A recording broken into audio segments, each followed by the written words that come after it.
video berikut ini, saya akan membahas mengenai materi tentang teori berbicara. Langsung saja ke materi yang pertama, yaitu hakikat berbicara. Hakikat berbicara. Berbicara adalah salah satu kemampuan berkomunikasi dengan orang lain melalui media bahasa. Berbicara adalah bentuk tindak tutur yang berupa bunyi-bunyi yang dihasilkan oleh alat ucap disertai gerak-gerik tubuh dan ekspresi raut muka. Berbagai definisi telah dikemukakan untuk memberikan makna tentang berbicara. Sesuai fungsinya, berbicara adalah media yang digunakan manusia untuk berkomunikasi.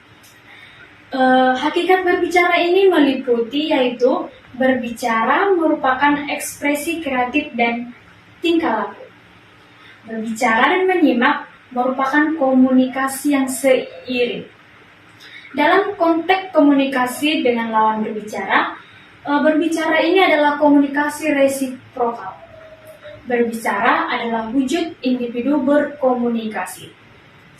Berbicara juga adalah pencarian kepribadian dan tingkah laku intelektual. Berbicara adalah keterampilan yang diperoleh melalui usaha belajar.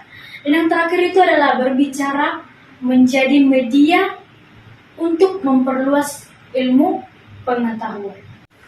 Berbicara sebagai kegiatan komunikasi melibatkan sebuah proses berbicara silih berganti antara pembicara dan lawan bicara. Artinya, berbicara terjadi saling berbalas gantian berbicara. Pada saat pembicara mengeluarkan tuturan, pendengar berperan sebagai pendengar, dan sebaliknya.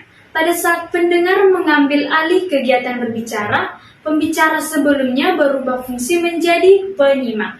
Jadi di sini kita simpulkan, berbicara adalah kemampuan seseorang dalam mengungkapkan atau mengekspresikan ide, pikiran yang ada dalam diri, yang melibatkan orang lain dalam menyampaikan informasi tersebut dengan menggunakan kata-kata. Materi selanjutnya yaitu tujuan berbicara. Baiklah, kita masuk kepada tujuan berbicara. Berbagai alasan mengapa manusia berbicara. Dari ilustrasi peristiwa berbicara yang telah dikemukakan, dapat dikemukakan beberapa alasan mengapa manusia berbicara. Mengapa manusia berbicara dapat dilihat dari tujuan berbicara. Terdapat beberapa tujuan manusia berbicara, yaitu dapat mengekspresikan pikiran, perasaan, imajinasi, gagasan, ide, dan pendapat. Dan yang kedua itu, memberikan respon atas makna pembicaraan dari orang lain. Yang ketiga, ingin menghibur orang lain. Yang keempat, menyampaikan informasi. Dan yang kelima, membujuk atau mempengaruhi orang lain. Baiklah, di sini saya akan memaparkan tujuan-tujuan dari berbicara tersebut. Berbicara dengan tujuan mengekspresikan pikiran, perasaan, gagasan, ide, dan pendapat adalah bentuk berbicara yang disebabkan oleh dorongan dari internal individu.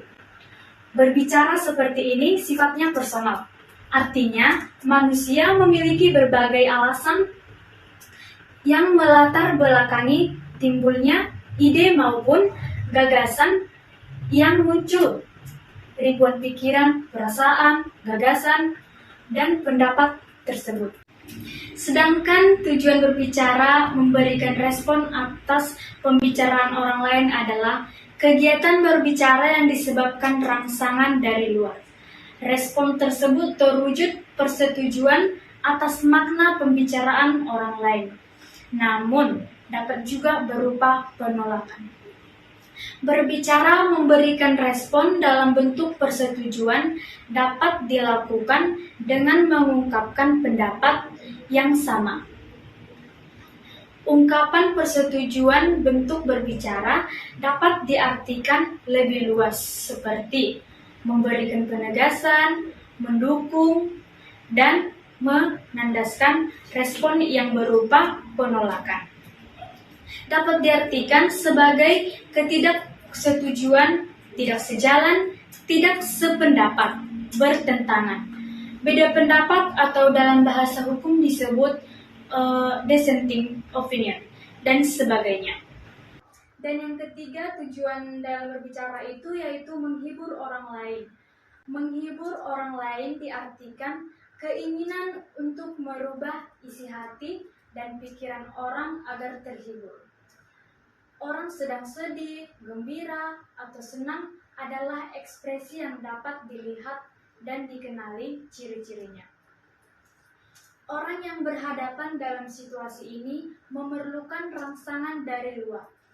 Rangsangan tersebut berupa informasi pembicaraan yang bersifat menyenangkan. Kata-kata menghibur tidak hanya diartikan mengandung kelucuan dan humoristis.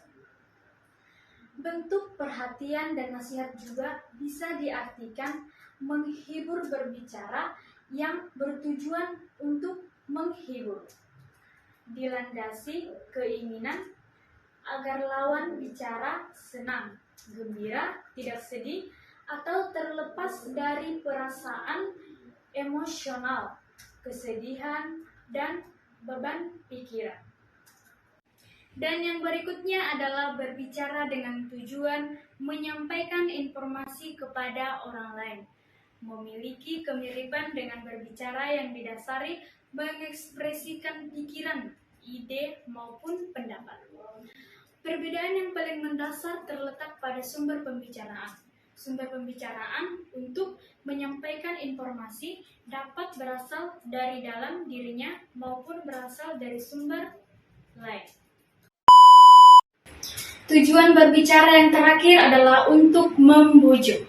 Membujuk adalah mempengaruhi orang lain agar mengikuti pemikiran maupun pendapat yang sama dengan pembicara. Kegiatan berbicara yang bertujuan untuk membujuk memerlukan kemampuan berbicara yang berbeda dengan bentuk berbicara yang lain. Berbicara bagi manusia menjadi sebuah sarana untuk berkomunikasi dengan orang lain. Sebagai makhluk sosial, manusia memerlukan interaksi terhadap sesama manusia sebagai kebutuhan untuk memenuhi kebutuhan hidupnya. Memahami alasan dan tujuan berbicara, maka berbicara merupakan sebuah keharusan bagi seseorang untuk mengungkapkan ide, gagasan, pikiran, perasaan, maupun imajinasi. Sekian pemaparan materi dari saya. Jika ada tutur kata yang kurang baik, saya mohon maaf. Terima kasih.